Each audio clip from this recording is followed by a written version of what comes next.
Pada malam ini saya akan menerangkan sisa-sisa saran-saran yang belum sempurna saya terangkan, yaitu pertama mengenai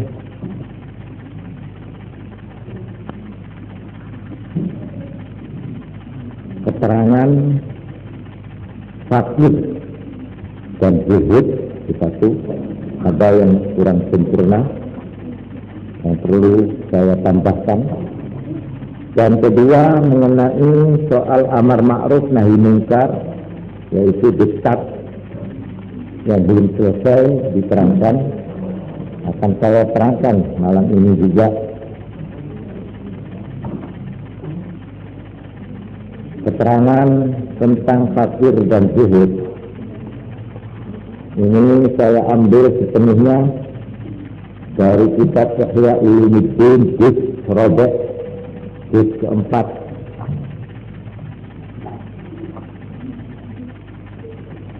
Tempoh hari sudah saya terangkan bahwa fakir itu mempunyai arti yang sangat luas.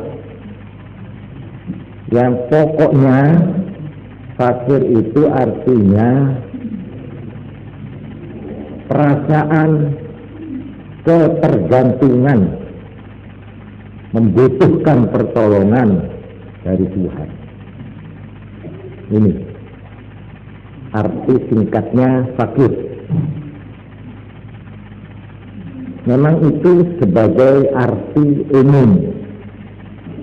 Kita, jadi artinya orang-orang yang menjalankan tasawuf, tidak pernah satu waktu merasa bebas, merasa tidak memerlukan pertolongan Tuhan. Itu tidak pernah. Berarti semua hasil kerjanya, hasil sekolahnya, hasil cari maisahnya, hasil dalam membangun rumah tangganya, hasil daripada usaha-usaha perjuangannya di dalam masyarakat, hasil daripada kebijaksanaannya mengatur daerah, mengatur pemerintahan, dan lain-lain, semuanya itu tidak satu menit pun karena dirinya, tidak karena kepintarannya, tidak karena kecakapannya, tidak. Perasaan ini tidak ada. Yang menonjol adalah semua itu berkat pertolongan Tuhan. Nah ini, kalau kita itu sudah sampai ke situ, itu namanya inti daripada ajaran tasawuf di situ.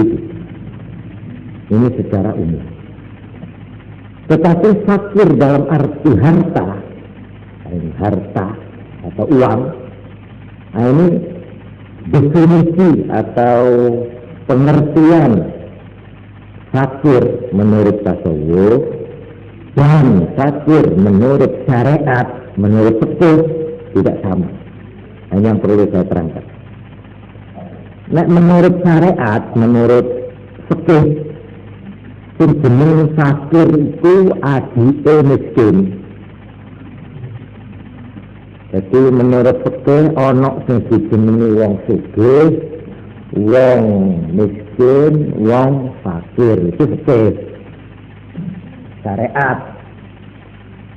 Wong sugih nek menurut fikih syariat yaiku wong sing pas keperluane blonjo karo mlebune duit pas. Butuh sak kilo sedinane iso tuku sekilo sugih senajan omahe gedhe. Asal keperluannya dia saben hari, ya, saben hari loh, bukan saben bulan, saben hari. Jadi ukuran kaya, miskin, fakir menurut agama cara syariat itu per hari, setiap harinya, bukan per bulan, bukan per tahun, bukan, per hari. Satu hari itu apakah dia itu penghasilannya, uangnya itu pas apa enggak sama keperluannya gitu. Nek pas itu namanya suci, korpas. Masa orangnya bacaan. Senajan orangnya ke katon melarat. Mon orang apa mana butuh 100 pesena cuma bener 100 orang lah segone ini kenyamanan miskin mau kurang dari separuh kurang dari 50 umpamanya butuhnya 100 belanjanya duit 50 sak pengisor lah ini kucing jeneng fakir nek duit 50 ngisore 100 jenenge miskin. Nek pas 100 keperluannya 100 rajane duwe ya pemasukannya itu sugih kaya. Tahun ini beri zakat nikah. Oleh karena itu ya menurut cara fikih, cara syariat wong sugih utawa miskin utawa melarat itu sifatnya adalah relatif. Relatif itu artinya idosi, enggak foto, enggak kena dihantam kromo itu enggak. Sekarang ada orang namanya A, bujune siji, anaknya siji, penghasilannya gur 100, tapi perlunya 1, kaya dia itu, kaya.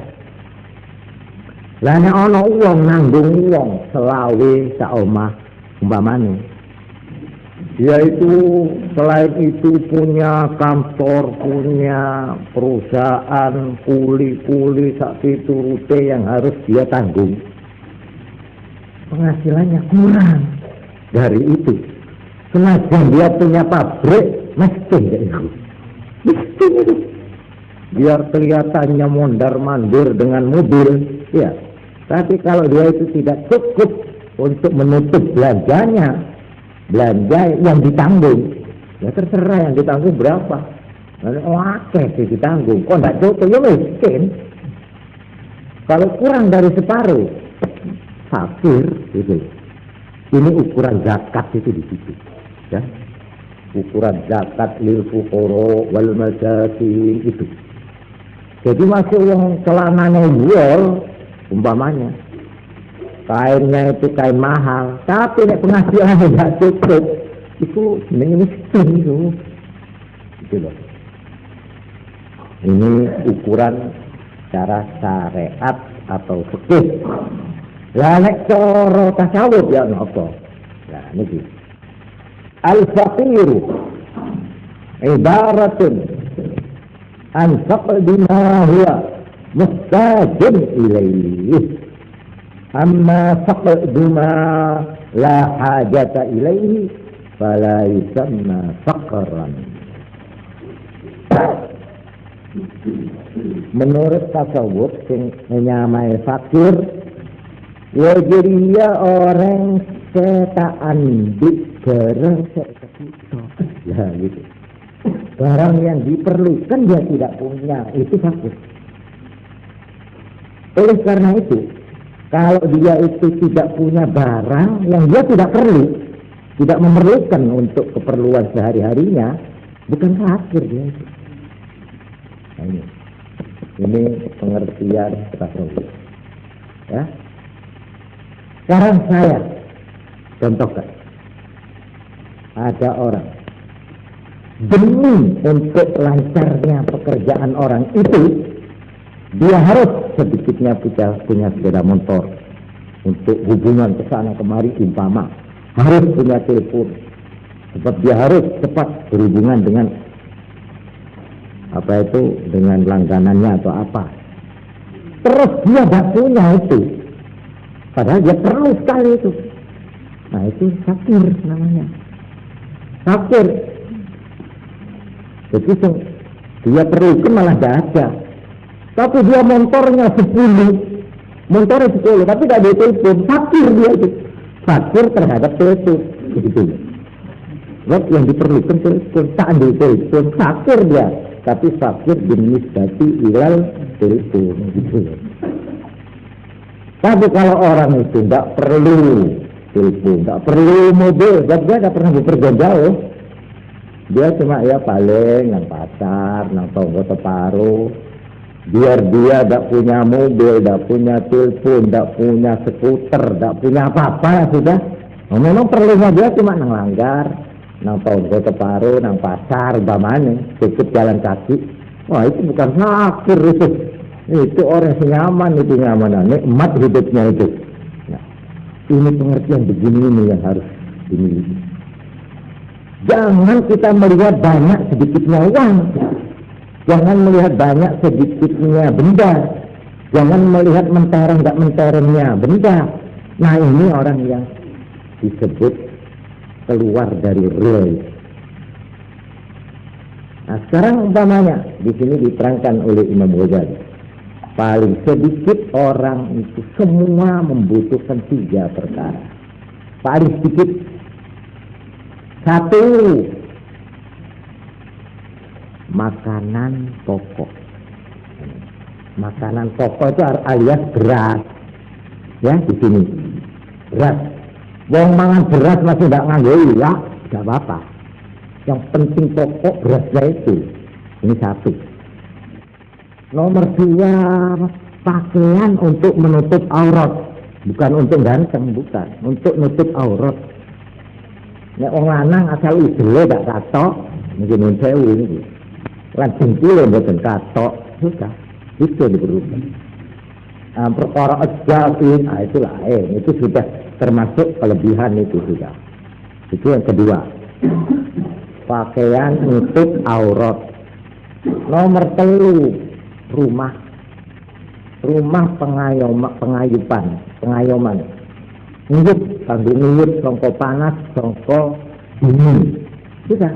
Jadi kapan uang ana sing tinggal nutup aurat, ana sing dipangan sampai cukup vitamin yang diperlukan, dan dia punya tempat peniup, sudah itu sudah namanya cukup nih, cukup. Senajan sederhana, berarti menurut ajaran tasawuf, uang itu pertama kali harus mempunyai penilaian yang tepat terhadap dunia, penilaian, penghargaan. Saya memerlukan apa di dalam dunia ini supaya saya bisa hidup ini? Yang penting nasi. 2, pakaian menutup aurat. 3,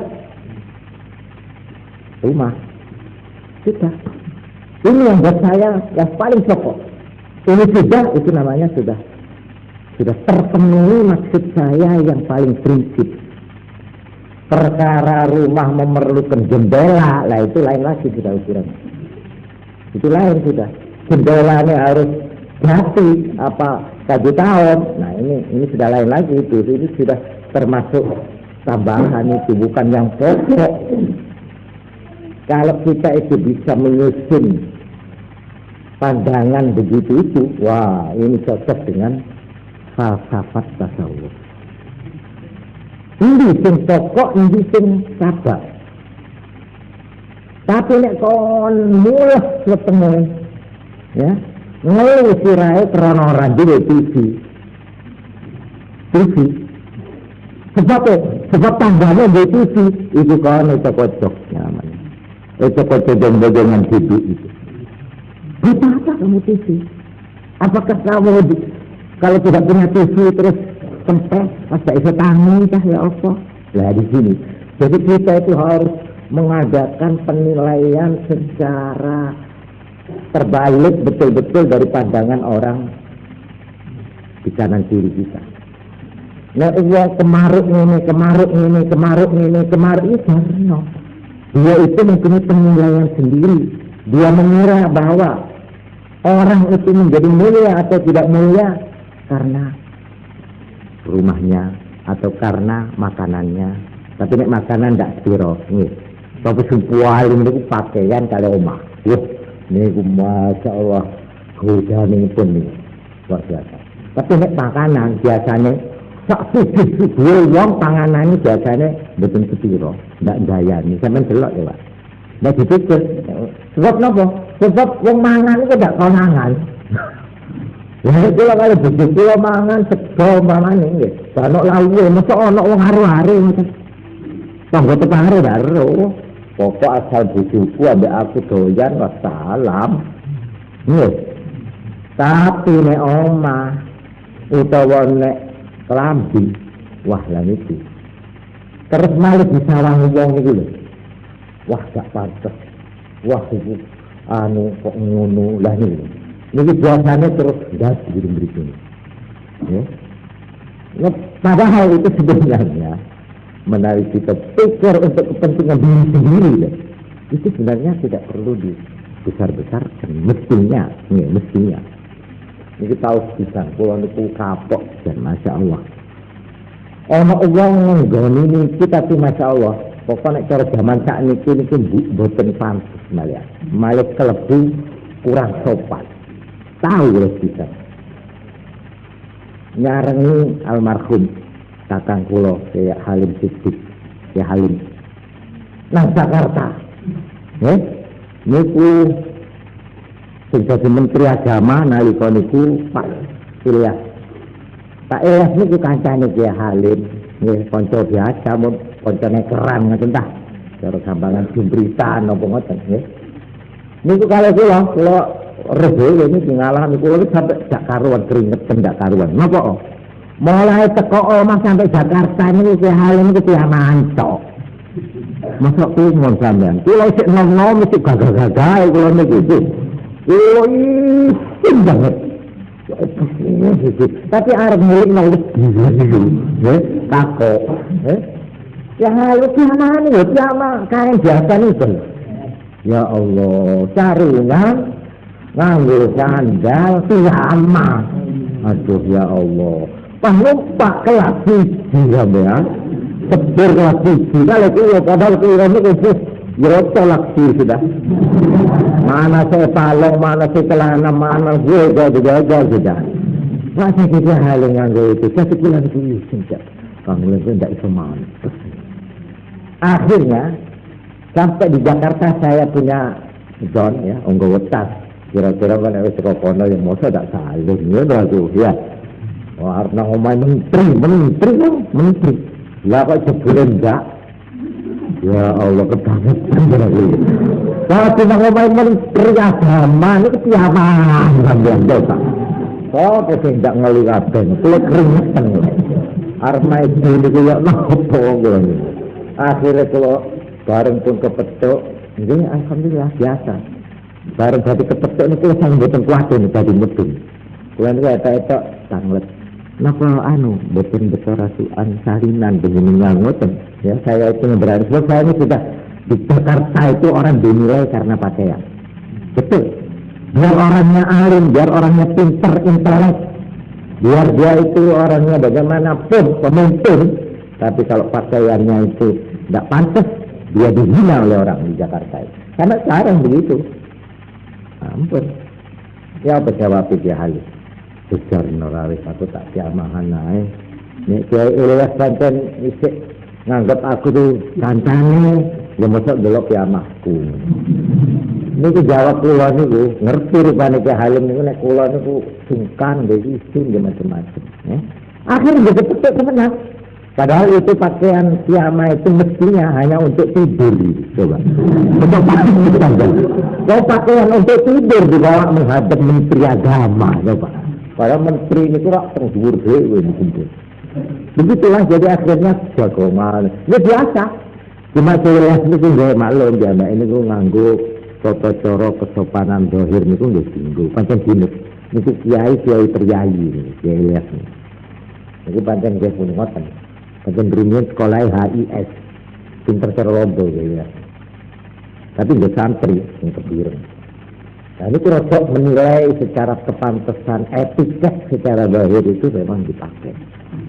Ini kalau ngomong-ngomong terus sampean ya macam-macam lah. Pokoknya supaya digembira ya main kowe.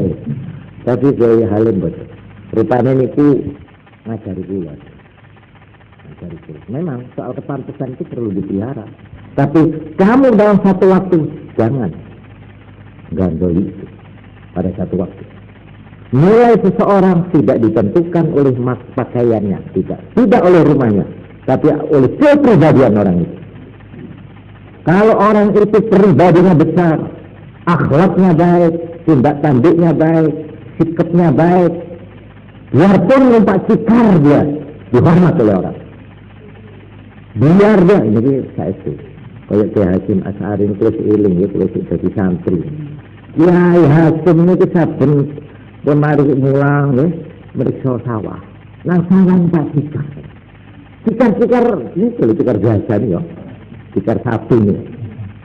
Cikar kasar. Ningali sapi nih pun. Nek wong dibisangi sapi, gote tengah arep pondok nih. Yo santri pirang-pirang wis semburatan koyo walang. Diayu kabeh nek wis kiai teko. Diayu kabeh.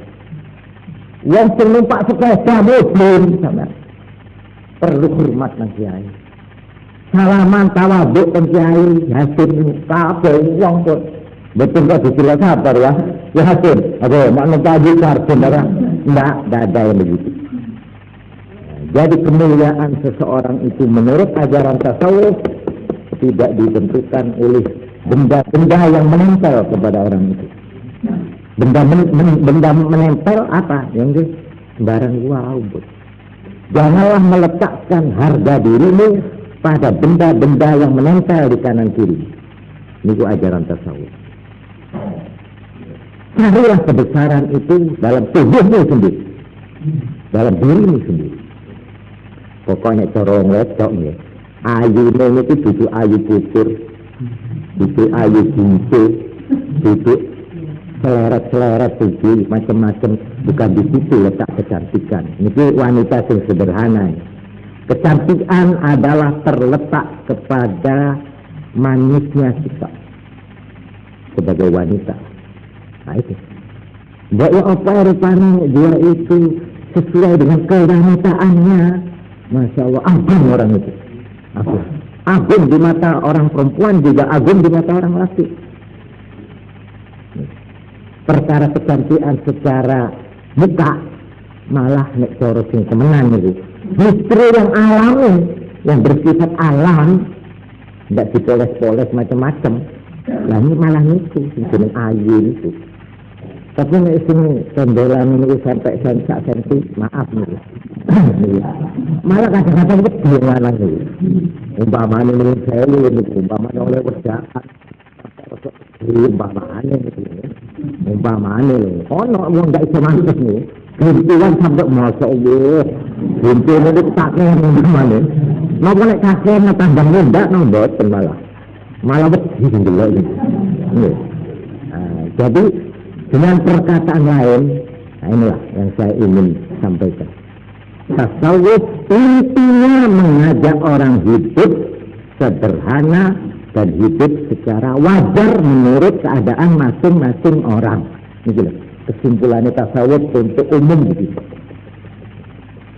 Mula tasniki Presiden Soeharto itu mengatakan, sudah berdalil kabal fakru ayyakuna kufran. Fakir dalam arti orang tidak mempunyai alat untuk hidup. Fakir kekurangan itu hampir menyebabkan orang menjadi kafir. Karena itu perlu pembangunan 5 tahun. Dari Presiden Soeharto dibangun, tetapi alat dari Presiden. Kalau orang itu melarat, bangsa itu melarat, fakir miskin, tidak bisa mencukupi keperluan hidupnya, itu hampir menjadi kufur, artinya berbahaya. Jangan lupa katanya presiden, orang atau bangsa atau negara yang sudah mencapai kemajuan dalam arti benda, dalam arti kemakmuran secara sandang pangan dan kemajuannya secara wahid, itu pun tidak terlepas dari bahaya yang lebih besar dari kufur. Ini benar. Seperti bangsa yang sekarang ada negeri kecil, makmurnya ada orang makmur kayak negara itu sampai di mana? Sweden itu satu negeri kecil di Eropa. Sweden itu penghasilan yang itu cukup, pokoknya kena jarang nganggur yang di sini, saking bercukup.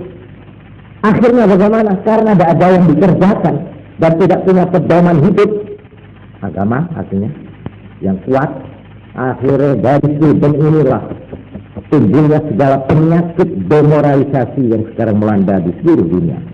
Sweden asalnya. Sweden lah yang pertama kali, maaf nih, buatan pulang risik nih, daripada ini anak-anak gondrong ini, yang minta persamaan wanita dan laki sama saja, unisex. Ini ajaran Sweden, timbulnya dari Sweden, menjalar ke Inggris, ke Perancis, sampai ke Amerika. Amerika itu nomor 3 ini, pusatnya Sweden. Makmur secara material, tetapi miskin dan melarat secara moral. Ini Sweden. Kita bangsa Indonesia tidak ingin seperti itu. Aspalnya ini, pabriknya semua cek, tapi orangnya edan-edan mamanya. Artinya edan dalam arti moral dan sebagainya. Nah, ini peringatan dari Presiden Soeharto. Karena itu saya katakan, jangan sampai kita itu mengertinya sudah telat, sekarang saja kita siap. Jangan orang ambil, ayo membangun pembangunan, orang suruh kaya asal kaya, akhirnya kaya asal kaya nerak-nerak tak karu-karuan. Akhirnya orang itu sudah kaya tak karuan, tak ngerti untuk apa kekayaan ini. Akhirnya terus main, terus ngecok, narkotik, ganja. Enggak anak sih dibodoh. Otomatis kalau uang desa muncul ini, ya. Sukses baca. Dua ini itu miliaran. Barang nang toko ini, coba mentara dia itu, orang siswa tanah, suruh tanah ini kan, dilihat. Ya Toko ini kenapa? Ini kalau radio transistor ini. Cara tanah telepon yang dari gunung itu daerah Madura. Gue udah tahu kota dari budi nyaman mensampan itu kesulitan gempa, melaki dawat. Insya-Allah oleh salin-alin. Dawat 10.000, insya-Allah salin-alin. Tapi orang Eropa, orang kota besar, kalau dia untuk makan sudah cukup, untuk beli pakaiannya kakeknya, kalau itu kurang setel sampai. Cukup sudah beli, kurang sak lemari pokoknya sepatu tok. Terus nopo tas, segala macam tas ada. Pokoknya kabel itu, dua itu kata, bingung dia. Ya apa? Nah ini tuh pas tuku uang wedok, pas terus main-main, seneng-seneng, main ganja, ini tidak tahu kemana ini uang ini. Nah ini jelas gejala demoralisasi. Karena itu dengan perkataan lain, tasawuf dengan ajaran fakir, nah, zuhud itu lain. Ini saya terangkan fakirnya dulu. Di sini Imam Ghazali membagi fakir terhadap uang itu menjadi 6. Pertama, yang paling tinggi, paling tinggi. Jadi kalau ngomong tok mawon ya. Yang paling tinggi sifat fakir dari orang itu yaitu uang nek ketekanan duit malah bingung, malah dia itu merasa dapat gangguan, dibikin ribut oleh hartanya itu. Nah ini orang yang paling tinggi tingkatannya kalau berarti fakir, tidak fakirnya. Nek ketekanan rezeki malah bingung. Bingung dalam arti sumpah, ketitipan duit semonten ini. Niki tingkatan yang tertinggi. Tapi kira-kira saat ini tidak ada wong ngoten niku nggih. Malah gak duwe duit sing sumpah. Mungkin boleh duit malah sumpah. Apa saja. Tapi ini nggih rasa ngoten niku. Niki nomor 1. Nomor 2. Dia itu tidak sangat mengharapkan. Tapi tidak sampai bingung. Jadi dia itu umpama dapat rezeki atau dapat harta, dia tidak lalu pincak-pincak bunga. Tapi umpama dia dapat juga dia tidak merasa bingung atau merasa terganggu. Ya ini jenenge disebut memiliki yusanna radiyan, orang yang ridho. Kalau tadi orang yang zuhud. Jadi zuhud dalam ukuran tertinggi, yaitu orang kalau ketitipan harta kekayaan malah bingung dia. Khawatir tidak bisa mempertanggungjawabkan penggunaan uang itu. Khawatir dia salah dalam penggunaan uang itu. Jadi dia itu dipusingkan karena ketitipan harta kekayaan. Ini orang yang disebut tertinggi. Ini zahid. Kalau yang kedua, dia tidak terlalu senang dalam arti kalau dapat ya kok pincak-pincak ya enggak. Tapi kalau dapat kok dia itu merasa bingung, sumpah ya enggak. Nah ini namanya orang yang rodian, orang ridho. Terus yang ketiga, di bawah ini, dia umpama dapat itu lebih senang. Jadi adanya uang buat orang ini lebih disenangi daripada tidak ada uang. Cuma dia itu tidak terlalu dirangsang untuk mencari uang itu. Tidak terlalu dirangsang. Apa dirangsang? Tidak terlalu dipengaruhi. Ya, ngoyo-ngoyo ingin cari tidak. Tapi umpama dia dapat uang, dia lebih senang daripada tidak dapat. Cuma dia tidak mau usaha montang-manting. Nah ini yang ketiga. Oleh karena itu orang ini sikapnya begini.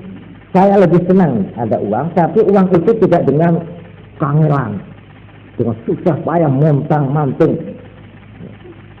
Jadi tidak. Nah ini dinamakan orang qanaah. Qanaah. Neremah. Qanaah. Qani'an. Jadi urutannya yang tertinggi zahid, yang di bawahnya radi, ridho, yang ketiga qanaah. Jadi dia apa yang ada di tangan itu cukup sudah. Tidak ngoyo-ngoyo cari lainnya. Ini namanya qanaah. Lalu yang keempat, dia itu dalam keadaan sebenarnya ingin berusaha, cuma dia itu tidak ada kesempatan atau tidak ada nasib baik. Ya, tidak nemu jalan lah itu. Tapi saat itu kepingin, aku kepingin dua duit. Tapi tidak iso, tidak nemu jalan tak. Terus dagang, tidak ada bondo. Arep ini tidak iso. Tapi kepingin ngaji bila setan. Kepingin pun nemen pun oleh kepingin. Jadi umpama dia ini nemu jalan, mbok opo ae jalane itu dilakoni. Cuma dialah saya itu tidak nemu jalan, ngono lho. Niki wong fakir, tapi fakir niku boten fakir zuhud, boten fakir ridha, boten fakir napa namanya? Qanaah, tapi dilebokno harisun al-hirsu 'ala dunya. Melat ke dunia. Hirsun itu mencari kasar melat. Jadi itu ada orang wis miskin, wis melarat, tapi dilebokno wong tomak. Ini angel. Wis gak duwe, wis melarat, tapi isih dilebokno tomak. Ya napa nih? Nah niku. Ya iku wong sing sak temene kepingin numpuk kekayaan ning ora iso, ora nemu kesempatan. Jadi apa sih nasib itu? Tapi akhirnya tetap aja kepingin lagi sampai Nuncai itu kirit-kirit cara kasare gitu. Saking terona. Gak iso ngurangi, tapi awake melarat. Niki tetep wong niki diarani tomak dunya. Podo, tani podo karo wong sing majhul bil balak. Orang yang rino wengi hanya cari itu saja harta. Ya? Orang yang siang malam hidupnya itu hanya untuk itu saja. Dia kemana saja sampai tidur pun yang dipikirkan hanya itu. Dan itu orang tomak dunia.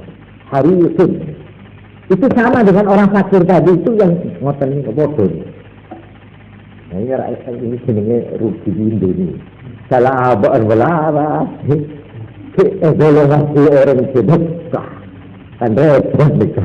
Ini. Jadi orang tentu orang melarat, orang fakir itu. Sampai sok fakir yang fakir menuju surga mana ya terima betul tentu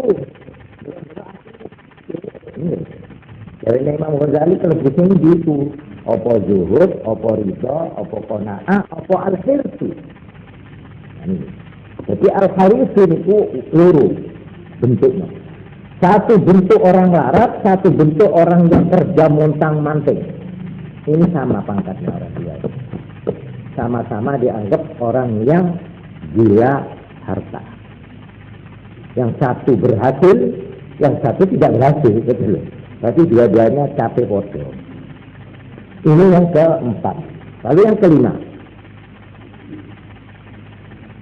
Orang yang tingkatnya tingkat mudtar istirar terpaksa. Istirar.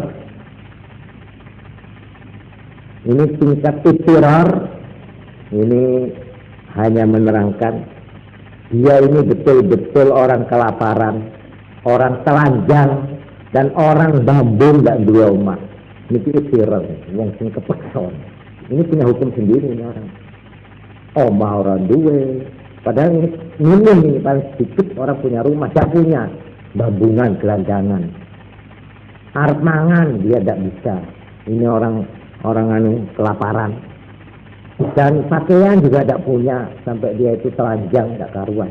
Ini jenenge orang yang buta. Ini keadaannya ya dia harus ditolong ini, menolong ini. Malah kalau perlu dia boleh makan barang haram, lanjut kan? Umpamanya saya keluwen tidak karuan ya. Umpamanya tidak mangan mati kalir. Masih batang oleh, lanjut kan? Nah, mangan batang oleh. Tapi saya pernah ada batang itu umpamanya udut, ya udut bintang tak pedusan, utara PT tidak oleh. Orang yang terpaksa istirahat ini darurat istirahat itu darurat. Itu hanya boleh makan batang sekiranya dia itu sudah kuat ambaan kuatannya harus stop. Tapi namanya darurat itu terpaksa. Nah, terpaksa banget di ajan duaan. Tuh boleh terpaksa itu. Ajan duaan batang, ya. Ini yang kelima. Kemudian yang keenam, ini yang tertinggi lagi, lebih tinggi daripada yang pertama. Ini yang keenam. A'la min az-zuhd.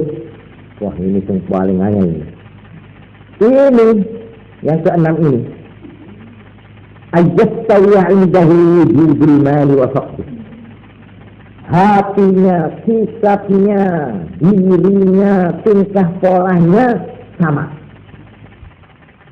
Bahkan seperti Nyai Aisyah radhiyallahu anha. Panjenengane nate ketidanan kekayaan rezeki 100.000 dirham, 100.000 dirham. Ini Masya Allah sampai zamannya Kanjeng Nabi 100.000 dirham. Itu jutaan itu sudah nilainya. Tapi apakah kekayaan yang sekian itu mempengaruhi Nyai Aisyah? Sama sekali tidak. Dia yang ibadah, dia yang bersikap, dia yang makan, dia yang bertingkah, duduknya, berdirinya, kabeh tetap biasa.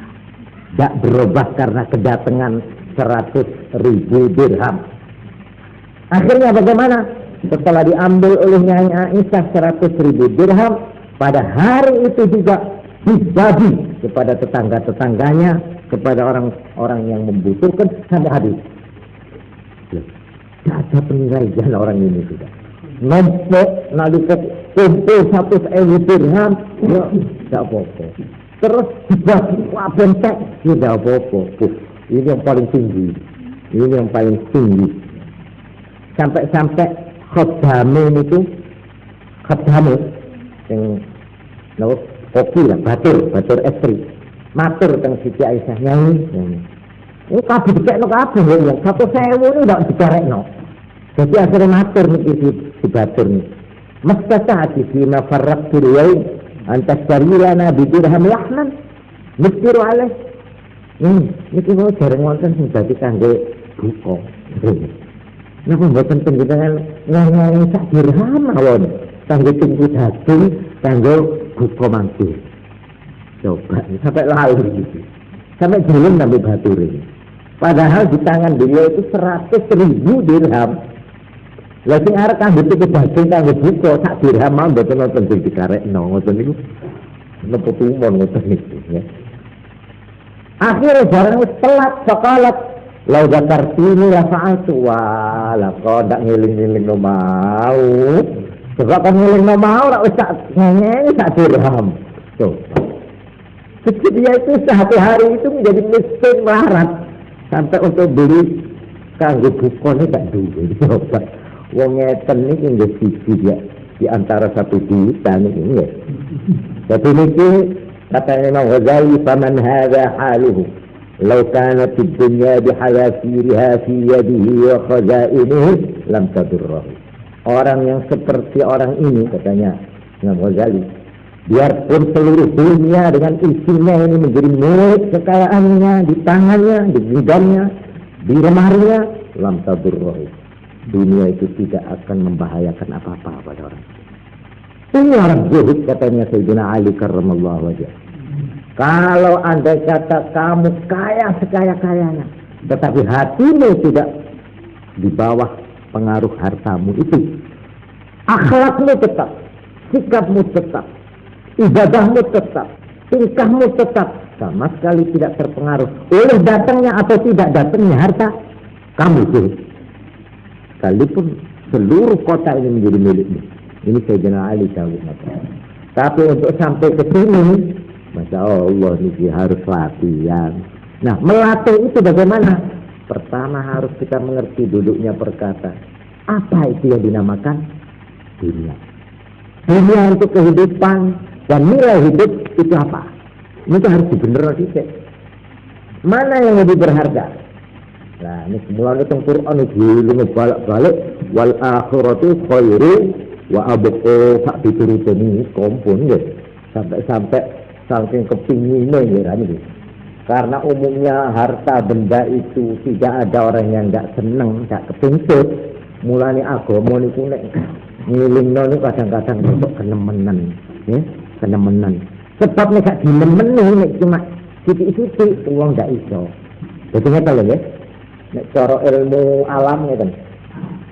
Sesuatu yang mendorongnya itu terlalu kuat, kayak kobokan ya, kobokan kosong, nggih.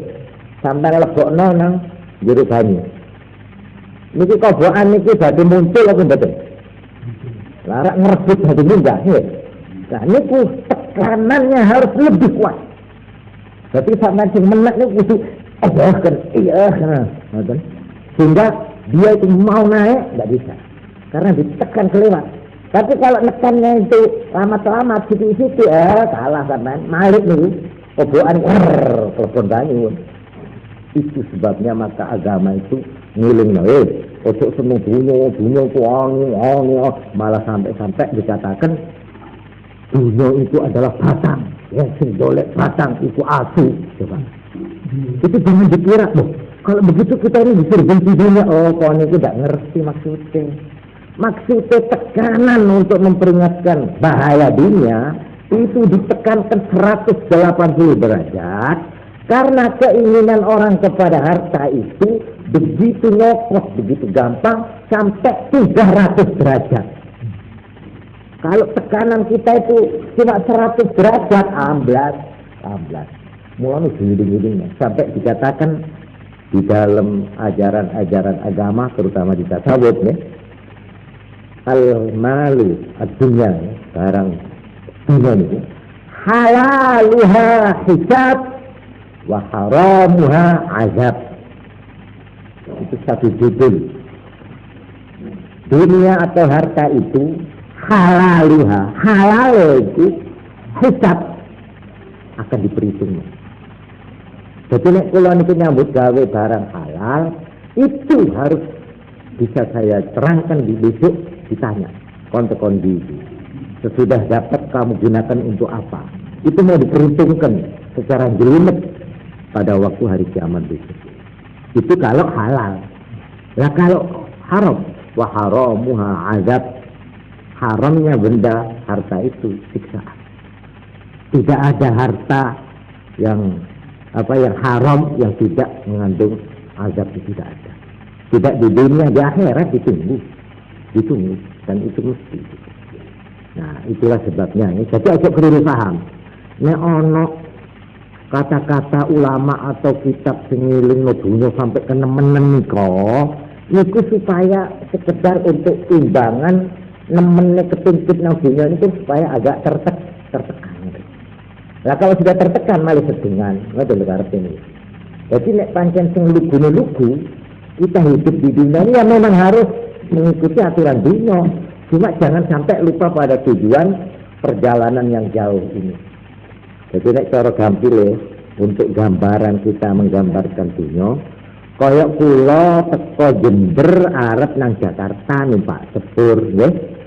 Tujuan pokok kula niku teng akhirat Jakarta, akhirat ini Jakarta umpamanya ya, udah teko di Surabaya leren sedikit, terus ono pasar malam di gunung, terus gue belok sampai nginep saulan di gunung, sampai entek sangu kula, loh padahal kula niki mestine kudu nang Jakarta, sampai entek lah ya pokoknya niku, bakar kisah ke Surabaya nang Jakarta kira, ya itu pun entek sanguku.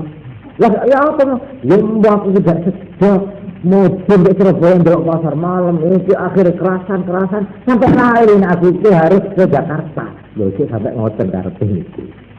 Kono leren seneng tapi iling kok sangumu kok aja sampai entek di jalan.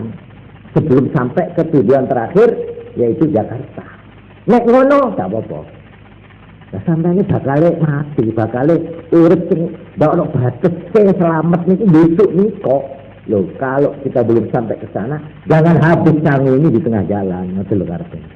Cuma niki tok mawon ajarane supaya kita niku eling. Pun niki keterangan mengenai fakir dan zuhud dalam satu rangkaian, insyaallah sampun jelas ya. Nah, niki secara khusus mengenai harta. Lah secara umum kata ingkang kula aturaken sakmene, yang pokok ajaran fakir dan istiqrar itu bagaimanapun orang mendapat kecukupan di dalam soal harta umpamanya, tapi dia di dalam segala hal dia tidak bisa melepaskan keperluan atau kefakirannya, kebutuhannya kepada pertolongan Allah Subhanahu wa taala. Mawon secara kali ini insyaallah bab niki insyaallah sampun selesai nggih. Lajeng niki dipun dalem apa nggih malam Jumat nggih. Malam Jumat kula badhe netekaken jadwale adab amaliyah, amalan-amalan kalih niki diktat karek sithik mun nggih. Diktat kalih amalan saben menika namung sampai apa? Sampai zuhur iya. Ya, zuhur, lalu zuhur terus bagaimana? Nah ini insyaallah di kali ya, mungkin masalah ditulung Allah. Sampun kita semadan wallahu a'lam bishawab. Subhanakallahumma wa bihamdik asyhadu an la ilaha illa anta astaghfiruka wa atubu ilaik. Assalamualaikum warahmatullahi wabarakatuh. Monggo